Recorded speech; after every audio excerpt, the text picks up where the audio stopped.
Hello and welcome to Teach Sara Science. I'm Rachel. I'm Sara. And we're going to try and teach her some science. We're going to try. Keep going. I'm ready to learn, okay? I'm excited too. This one is one of my probably favorite things because I have so many issues, and this is hopefully going to help me understand why. Okay. What's this one? Digestion? Oh, okay, because you have a lot of issues, so I was wondering which one we were talking about today. We're going to talk about this one today. Hopefully. Okay. What do you know about digestion? Nothing. Just that I have a lot of issues. Okay. I can't eat food anymore. Uh-huh. I got old. Okay. I mean, those are a whole nother set of issues, but... Yeah, I do have a lot. But no, so, okay. Growing up, I felt like I could eat everything and anything and didn't really have any problems. And then I aged, and now I can't eat gluten, dairy, avocado, grapes. The list goes on. Okay. But what do you know about digestion? That you eat food and you poop. Okay, so things don't go in the same way they come out. Exactly. Okay. Except for corn. I'm so happy that you said that. I think we were all thinking it. Yeah. So this one's, I think we just jump right into this one. There's not a lot of disclaimers on digestion. Everyone does it. Everyone eats. And everyone poops. And everybody poops. That's very true. So how it works. Everything starts with the mouth. You have chemical... That's what she said. Chemical and mechanical breakdown starts there. Mechanical's obviously... Chewing? Teeth, yep. So chewing, you're physically breaking apart food, using your teeth and your tongue and, your mouth to do that. In your saliva, there's enzymes. My mouth just immediately just started to salivate when you said that. And that's part of the whole brain's processing. When you prepare for eating, your brain does that naturally to... So much is happening. to get it ready. So the enzymes in your saliva start to break down starches, carbohydrates. I try not to eat those. Okay. We can get into different types of diets later. I eat a lot of carbs. Yeah. Let's be real. I think wine's a carb, so. Yep, and I've had a few of that. I don't know. Keep going. So starches will start to break down in your mouth. Once things pass from your mouth on to the next part of your GI tract, gastrointestinal tract, where's the next place it goes? So from mouth, it goes into your esophagus. That's where what's called peristalsis takes place or starts, because it actually travels. Peristalsis is a smooth muscle movement and like a wave, and it actually pushes the broken down food from your mouth down into your stomach, which is the next compartment. So your esophagus begins peristalsis, and that movement continues through your entire gastrointestinal tract. So now that we've gone through peristalsis, we're getting towards the stomach. There's two closures, or opening closures. That Doors? Essentially. Great word. Sphincters. Sphincter. Two of them. I don't like it. I love it. That cap the stomach. So because the pH of the stomach is so low, it's about 2. Can you explain to me what pH is? Yeah, so pH is actually a logarithmic scale of hydrogen ions. And what that means is the free ions of hydrogen in a solution determine how acidic or basic something is. The more acidic something is, the lower it is on the pH scale. So logarithmic being a factor of 10. It's just an easy way for those numbers to make sense so that people can put instead of saying, 2 million or 200 million or 2 trillion. They say 2 because that cohesively breaks it down to something that's a little more easy to talk about. Able to be understood. Exactly. So pH of 2, anything below 7 is acidic. So 1 through 6 is acidic. 7 is neutral, pH of water. Wouldn't 5 be neutral? It's a scale of 14. I thought you said 10. No, the factors are of 10. Oh, man. I know. We'll teach Sara math sometime. Okay, thanks. So it's a scale of 14, 7 being the middle, and that's neutral. That makes sense now. Okay. So the pH of the stomach is around a 2, and that's very acidic. Very. Mm-hmm. It's got hydrochloric acid in it that your stomach actually makes. How did that get there? Your cells that line your stomach, the glands in your stomach, actually produce and secrete hydrochloric acid into the stomach cavity.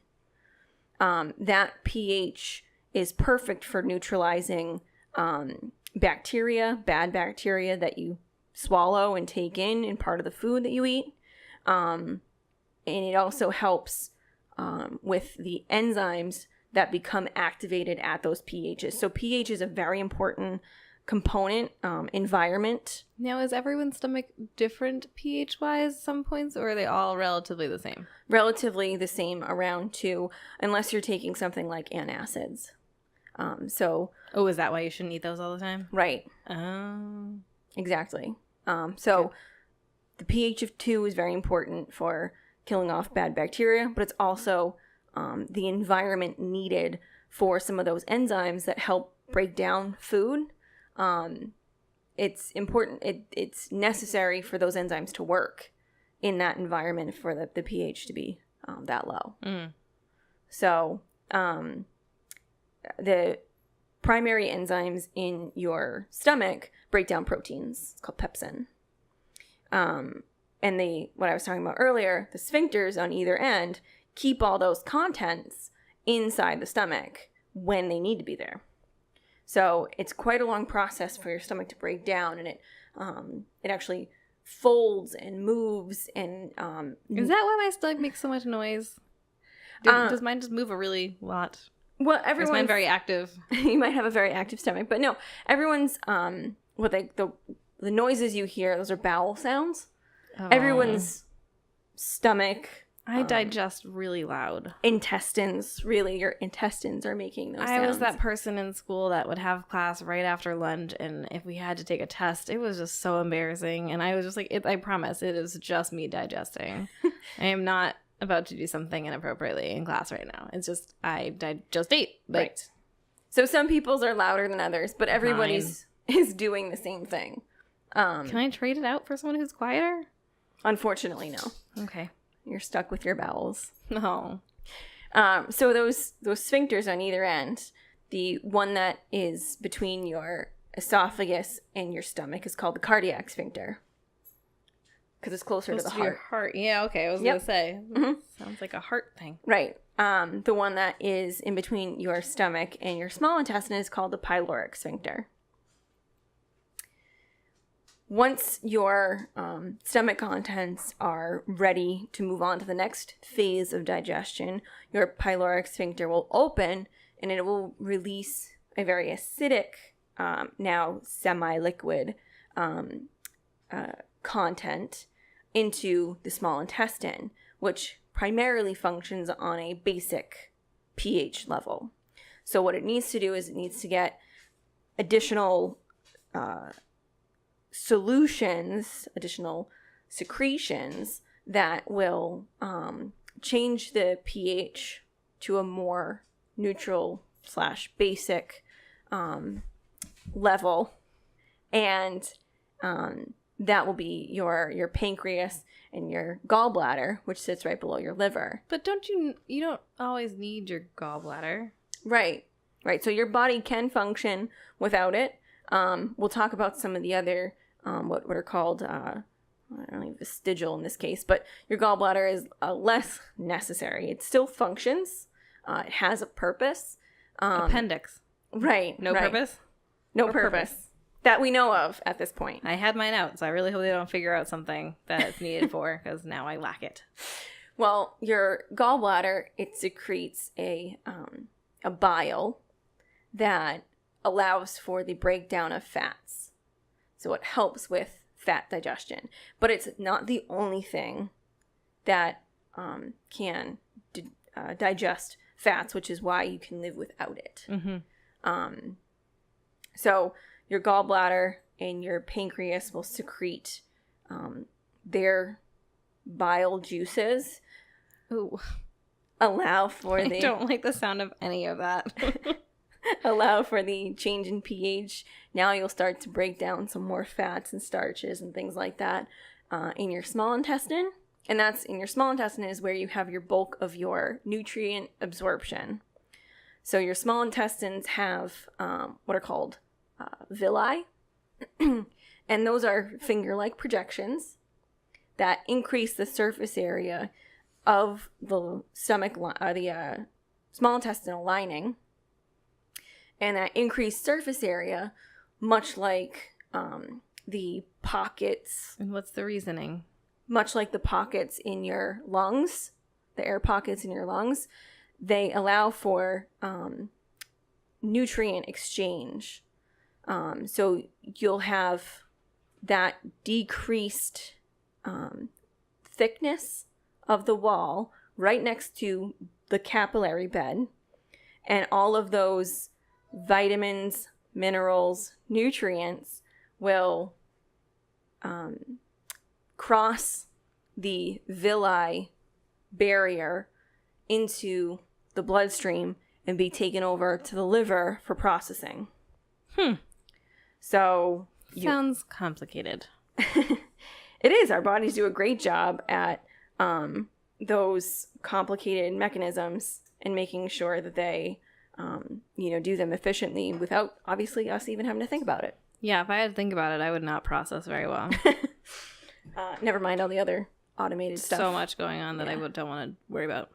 So as your small intestines absorb nutrients, they'll pass along the rest of what's now becoming fecal matter as it goes through your small intestine into the beginning of your large intestine.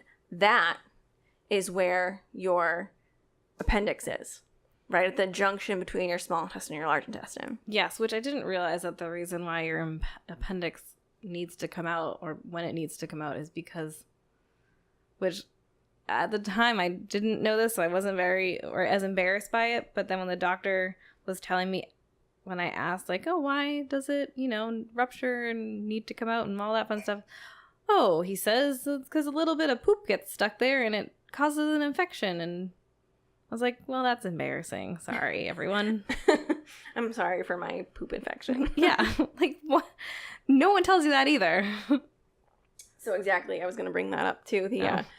The reason why your appendix can need to come out in some cases is because some of that fecal matter might get stuck and lodged into the appendix. Which is it weird when people ask me, like, oh my God, you've had your appendix out? I'm like, yeah, poop didn't feel like coming all the way out of my small intestine and functioning properly, and then I had to come out. Because that, I think, is a fun fact for me, but I feel like it's really embarrassing or unnecessary for other people to know about at the time. Yeah, that's okay. Strangers. As long as you're fine with it. People I don't even know. So once it moves into the large intestine's job at this point is, for the most part, storage and water absorption.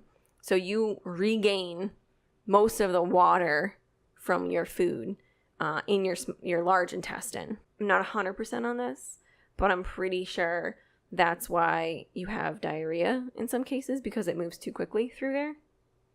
Like when you're sick? Yeah. So I believe that's why, is if your body isn't able to let it travel through the large intestine at the normal rate and absorb all that water back out. And if it moves too quickly because something else is going on down there that's wrong, that's why just you tries to get it out as fast as possible. Yeah. Huh. Mm-hmm. Learning so much. Now, what about like, so I can't have, dairy. Okay. So, one of the first things we talk about Just going to say the word dairy. Yeah. And you're going to know what I know. mean, because I I have so many issues, and dairy is like my major one. Lots of dairy issues. So I miss it so much. the reason you can't dairy The reason I can't dairy is because you are more normal than the rest of us. Oh, hey, that's something I never thought I'd hear. I know, right? I actually think people aren't going to believe you if they know me and you just said that. And the fact of the matter is I am actually a huge weirdo. So now I can be like, nope, I'm normal. I can't process dairy. Right. So the ability to break down lactose, the sugar in dairy products, milk, Ice cream. the ability to break down lactose is a gene exclusive to bacteria. Now, can it change? Can I all of a sudden become like lactose intolerant in my elder years? Or is it something that I've always had and I just was so not in tune with my body and thought that that feeling of death was normal? I believe lactose intolerance is something that you always have. Lactose intolerant. Puberty. Yeah, good stuff. Lactose intolerance is something that you always have. Oh, man. Well, I'm glad that I was young and didn't care about how my body felt, because now it's awful when I feel that way, but I miss ice cream more than anything. More than everything. Clearly, I'm thinking about it so much, so I just want it to be everything. More than everything. With lactose, though, the good part being lactose intolerant is that they have pills and other methods that you can, things you can take that can help break down that lactose for you. So the original bacteria that breaks down lactose, I mean, you can take that as a supplement. If I remember to take it. Yep. Which I never do. But those are ways that you can get around it. Some digestive disorders, there's no treatment for. So Like consider yourself gluten. lucky. Right. Like gluten. I miss all the And bread. Crohn's as well. And IBS. So other Now, digestive- IBS means irritable bowel syndrome? Yep. Okay. And is that something that because I can't process dairy and I can't process gluten or grapes or avocados, does that mean I have it, or is that like a different thing altogether? No, I mean, you'd have to talk to your doctor about that, because bowel issues and digestive diseases are really hard to diagnose, because we put so much into our body and there's so many factors that go into a digestive system, like hormones and, like I said, like the foods we eat. I mean, you're constantly putting new stuff to the test in your digestive system. Stress, All that stuff has to do with how my body breaks processes down food. Yeah. Wow. So I got no chance then. I'm so stressed. anxiety. Yep. Check. All of that is, they think, factors into what's going on in your digestive system. Just think of like rest and digest as one of your nervous system. Is that system. why I always want to take a nap after I eat? The feeling of full, I mean, you're like a 3-year-old, but yeah. The feeling of being full is, it's definitely Every time I eat a meal, I take a nap. Eat a meal, take a nap. Eat a meal, take a nap. Well, that sounds like a good life. 3 meals saved. Yeah, it's definitely part of the slows you down process. Most people don't want to run a marathon after eating a meal. Just most people don't want to run a marathon. That's true. At least for us. Yeah. So, yeah, I mean, back to the bowel diseases and things like that. I mean, there's a lot going on inside your gut, and we didn't even mention the good and the bad bacteria. There's good and bad? There's good and bad bacteria. Do they know which is which? For the most part, but there's I think something like 100 trillion different types of bacteria. Never mind Ew. how many. Yeah. Germaphobes must not do really well with this whole topic. Yeah, I wouldn't think so. But Can't sanitize your insides. you can't. And that good, especially that good bacteria, even the bad ones as well, it's so important to have all of that going on inside your gut, because that's what helps break down your food. It's what they think has a lot to do with weight gain, loss, balance. I need some more good bacteria then. Even not having good bacteria can cause malnourishment, in bad weight loss. So like there's all sorts of stuff that goes on with your digestive system when it comes to your intestines and specifically your colon, being your large intestine and your small intestine. So that whole region of your digestive system has just, there's so much going on there. So it's not a lot of people know a lot about it. No. At this point, there's a lot of, I feel like, trial and error, especially when it comes to diets. Are there any studies? I'll sign up. I have a lot of issues. You'd have to look into it. I'm going to. And then there's things like, like colon cancer and other cancers and things like that, that can also cause a lot of issues. But the good thing about cancers like colon cancer is it's easy to detect if you get a colonoscopy. So what's the age for that? about 45 to 50 is the recommended age. For male and female? Or? Yeah. Oh, For okay. both. To go get your first screening. And I believe if you're cleared, it's, I think, every 10 years after that. I have 10 years till I'm 40.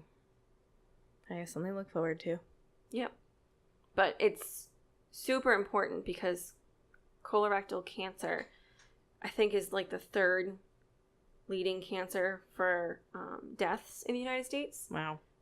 But it's one of the most treatable if you are diagnosed early. So that those colonoscopy... Then go get your colonoscopy. Yeah, those screenings. Can you get done early? They recommend getting an early screening if you have reason to get one. So if you're at a higher risk... Is it genetic?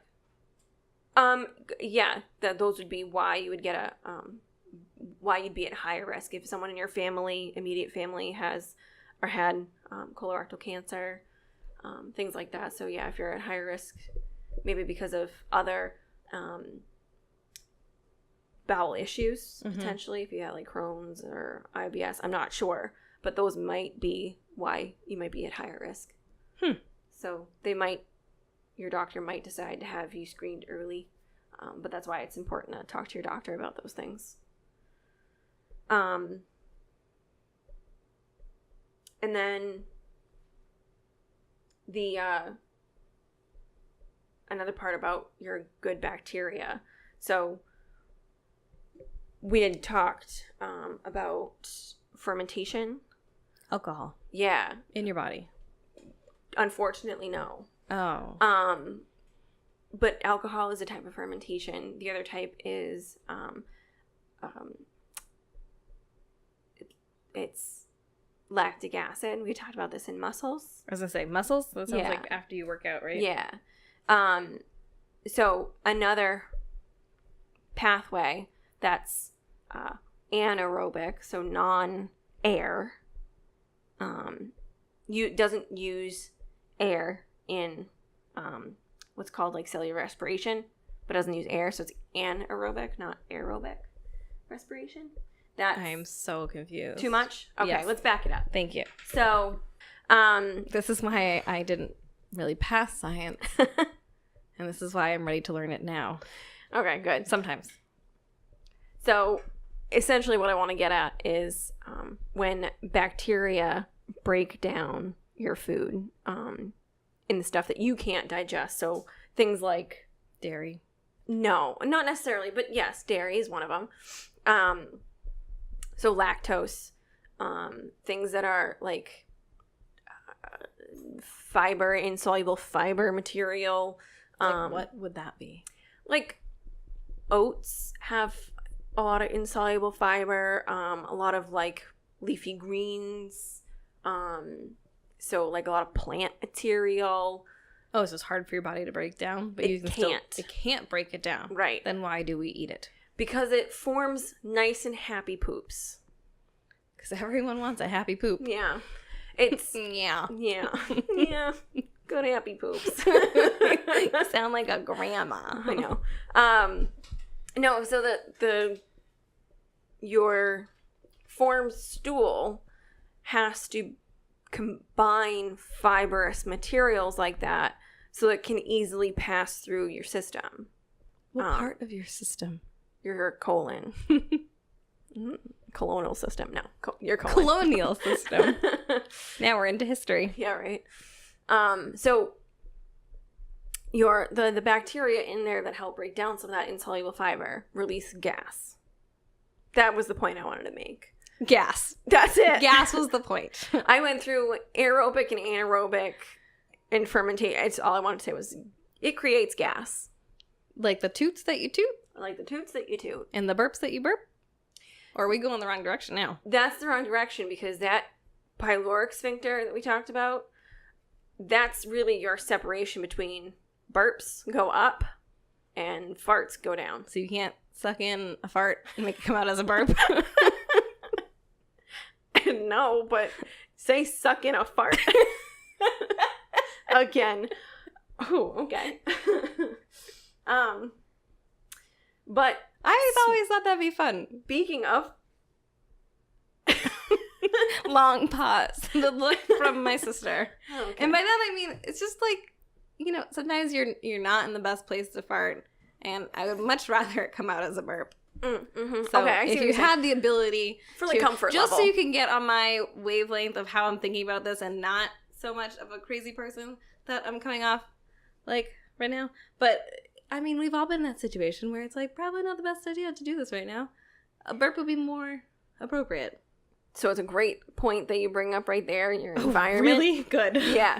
I'm on to something. Your environment and your brain tell your digestive system and your body what's appropriate for where you are. And I'll explain. That's quite the head shake and eye open. But things are starting to make sense now. Right. So there's an excellent, and I highly recommend it to everybody listening. There's a great TED Talk by Julia Enders. I believe she's Danish because Julia is spelled Giulia. Oh, no. Very different. So her TED Talk is essentially about a lot of what we're talking about right now. She's a scientist, I believe a doctor, and she has studied... Smarter than us. Much smarter than us. And she has studied the colon and how the digestive system works sort of below that pyloric sphincter. She works with that stuff. And her, at least the clip I watched was a 14-minute clip on this TED Talk. There's a section that she talks about your anus in particular. Your butt. In your butthole. There's two of them. Two what? Buttholes. Two buttholes. Yeah, so every person. And everybody. No. Well, they're not like side by side. They're actually one in front of the other. So you have an internal, involuntary butthole, sphincter, and you have an external one. So your external one, everyone recognizes, that's your involuntary one. You know where it is. You know how it works. You can control it. Squeeze, release. You got it. But your internal one is involuntary. So it actually, when it receives pressure from incoming fecal matter, it'll let out a test sample. Sample of what?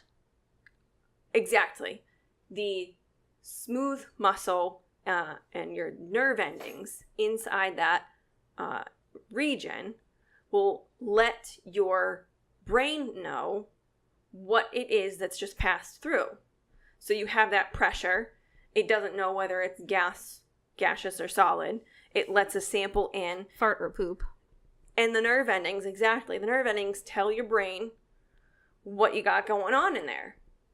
So once your brain looks around and says, okay, we're in an appropriate area, I can go to the bathroom, or we're not in an appropriate area, I can't go to the bathroom.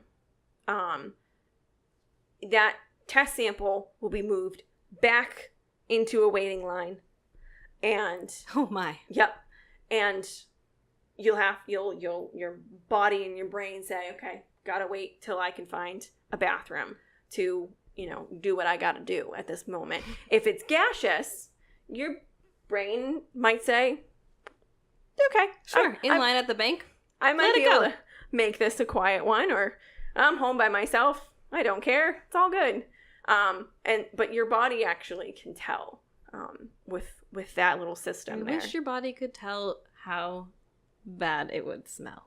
Oh, I know. Wouldn't that be pretty helpful? Yes. Yeah. Because there are ones that just sneak out and you're like, oh, I'm going to walk away real fast. Yeah, I think that's happened to all of us. But there's a lot more in her talk and her TED Talk, and I totally recommend it. It was very, very interesting. My mind's just blown that there are 2 buttholes. Mine too. I was very interested to find that out. I still don't believe it. So let's back it up a little bit further to when we were talking about the small intestine. Okay. We were talking about nutrient absorption, right? Yes. So this, I think, is actually a good point to mention that everything that travels through that small intestine gets absorbed, and in terms of like nutrients, chemicals, they're all the same. I mean, everything that goes through is a chemical, whether it's food-based or not. All those travel into the bloodstream and are processed by the liver, right? So medications are another thing that go through your small intestine once they've passed through your stomach. If you're taking like pills and things like that, anything that's ibuprofen, Tylenol. Yeah, anything that's eaten for medications, not like injected or anything like that. So anything that's eaten for a medication, alcohol as a drug. Alcohol is a great medication.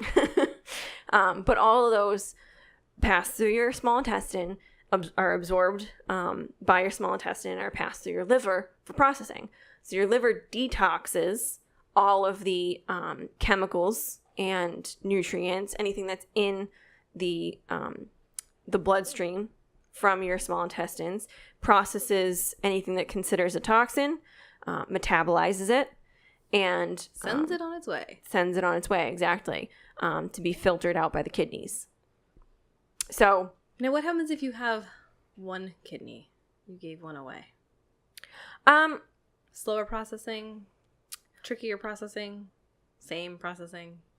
I want to say it's the same, but I think that's maybe a more advanced person in terms of science background. I think that's really someone who's studied more about kidneys. Yeah, about kidneys to know that. Okay. Nephrology.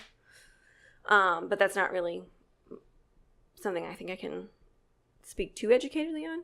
If you have questions, let us know. We can research more. Yeah, we'll look it up. We'll definitely look it up. I'm gonna look it up anyway. Yeah, I'm curious. But yeah, your whole, I mean, the bulk of the organs in your abdomen really function all for digestion. I mean, you have to think. Yeah. It's got to be. Much else. Yeah, and I mean, 90% of them in there are strictly focused on absorbing nutrients and getting them to the right places in your body. Like that's your whole abdomen full of organs. It's pretty crazy. Yeah. That much energy goes into getting us energy. I need more energy. I need to work better.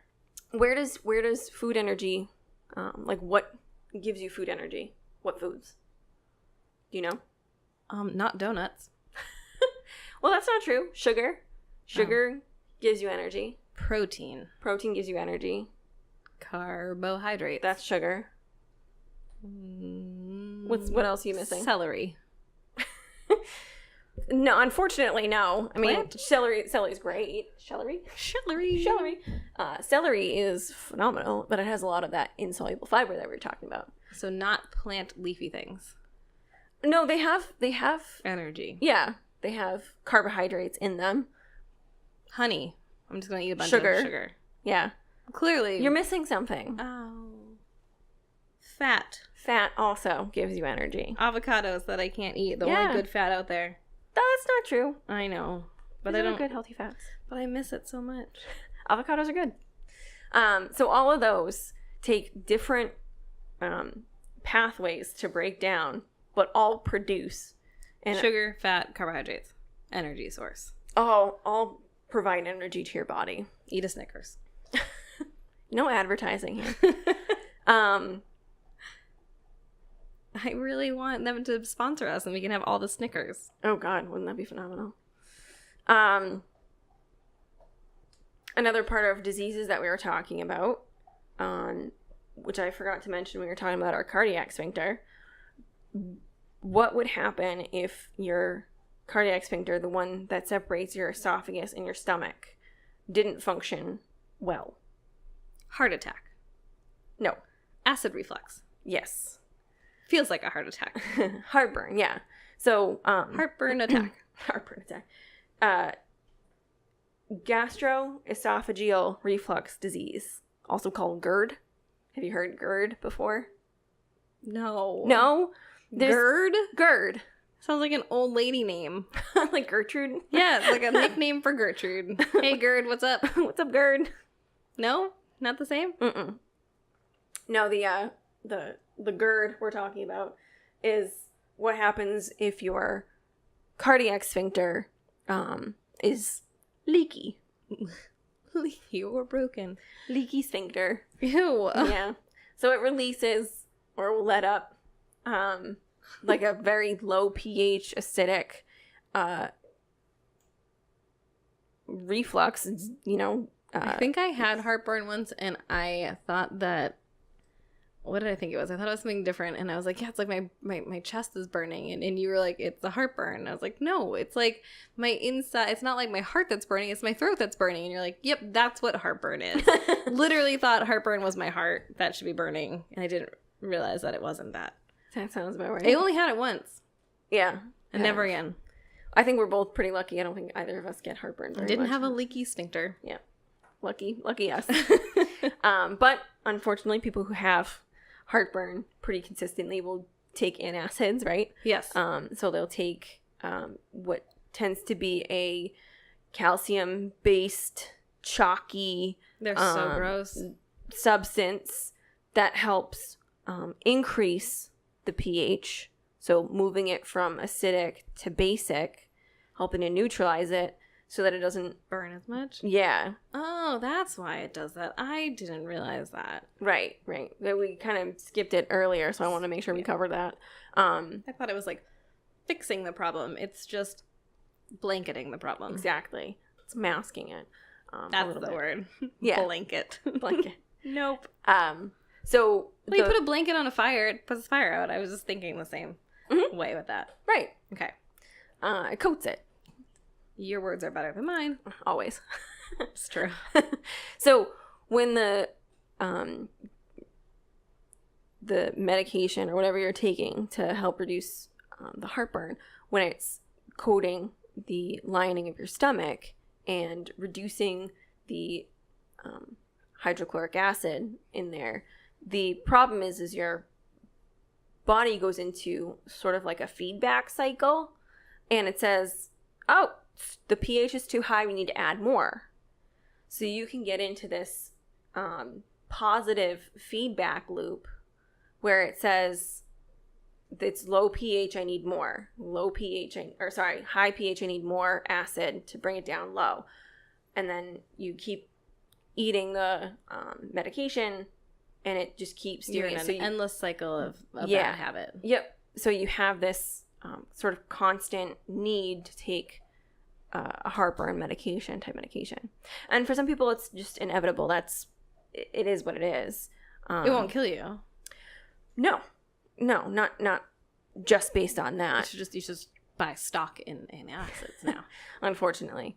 But yeah, your body's going to start getting into that rhythm of producing more acid. So when you stop taking those medications, you can actually have worse heartburn than when you started. Oh, that stinks. That's unfortunate. Now, the other really important thing to note is that when you have heartburn like that, if it's maybe you notice it, that there's some type of food or something that triggers it. Tomato sauce. Or orange juice. I think a lot of people say things like that. I don't know. I've never really had it. But if you notice that there's something that you frequently consume that's causing you to have heartburn. Hot wings. You are more likely, I don't want to say more likely, but you're maybe better off avoiding that food because the increased use of the antacids is not really good for you. But also self-control. People don't have it. No, I don't have it either.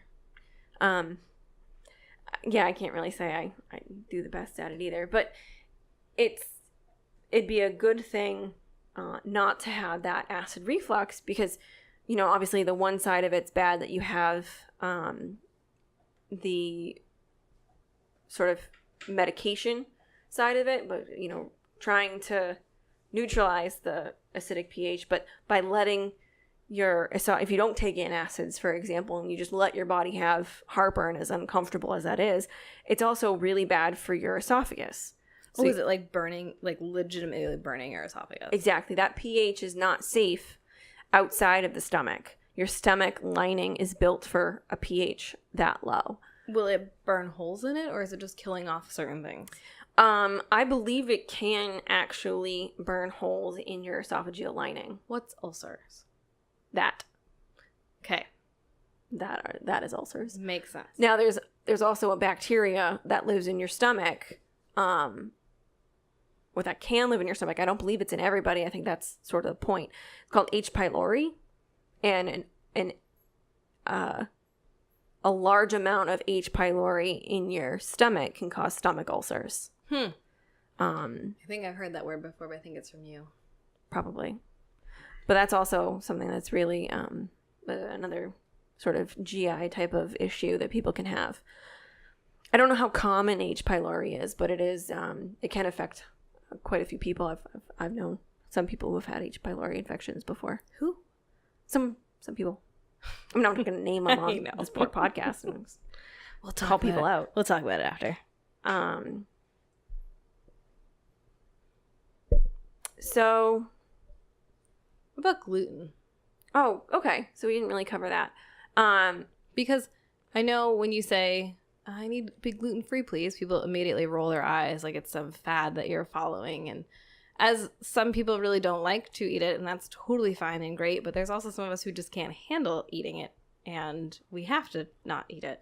But is it all over a bad thing if you just want to be gluten-free and you don't have it as like an issue? Is there like benefits to that? Or I don't think anybody knows if there's particular health benefits to not eating gluten.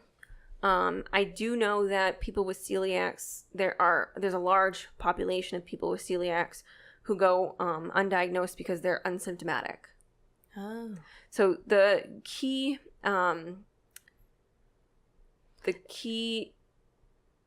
symptom, or really the negative effect of eating gluten when you have celiac disease, is that it flattens out those microvilli that we were talking about in the small intestine, reducing the surface area and causing less absorption of nutrients. So you can actually become now malnourished and damage your intestinal tract if you eat gluten while you're celiac. While you have celiac. Because there's celiacs and then there's gluten sensitivity. Yep. So I've never gone to the doctor, but I know when I have something that has gluten in it, how I feel, and it's not great. Mm-hmm.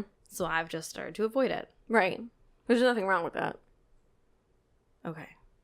I mean, I think being in tune to what your body can handle is important for everybody to be aware of.